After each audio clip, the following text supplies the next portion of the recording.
Le ED en anglais ne se prononce jamais, jamais, jamais ed. Donc quand vous voyez écrit ça, sur les fameux posters, vous savez, dans les westerns, ça se dit pas wanted. No. Wanted. Id. Il y a en réalité 3 façons différentes de prononcer le ED final et aucune de ces 3 façons n'est ed. Si on reprend notre exemple de wanted, c'est donc le passé ou le participe passé du verbe to want, qui veut dire vouloir. Donc si je dis I want you, ça veut dire je te veux. Si je dis I wanted you, ça veut dire je te voulais. Et maintenant c'est mort. Ça va donc se prononcer it après un T ou un D. Donc parmi d'autres exemples, on peut avoir le verbe to need, qui veut dire avoir besoin de. Encore une fois, je peux dire I need you, qui veut dire j'ai besoin de toi, ou alors I needed you. I needed you, qui veut dire j'avais besoin de toi. Et maintenant c'est mort.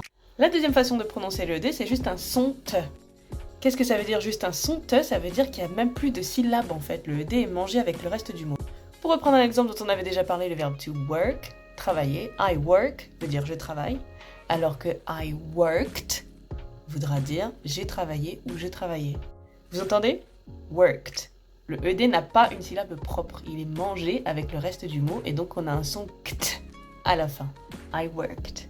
Ça va se prononcer te après toutes ces lettres-là. Yes. Je sais c'est pas facile, mais c'est bien de le savoir pour juste commencer à l'intégrer et peut-être doucement à l'appliquer dans les situations de communication réelles et laisser tomber le ed. Mais souvenez-vous, j'avais dit qu'il y avait une 3e façon de prononcer le ED et cette 3e façon c'est de.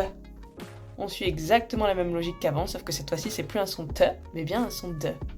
C'est ce qui se passe par exemple quand je dis I call you, quand je t'appelle, I call you. Par contre, si je veux le mettre au passé, je vais dire I called you, I called you, et pas called. Ça va se prononcer de après toutes ces lettres-là. Ouais, je sais. S'il vous plaît, faites-moi la promesse solennelle dans les commentaires, plus jamais de ed. Please.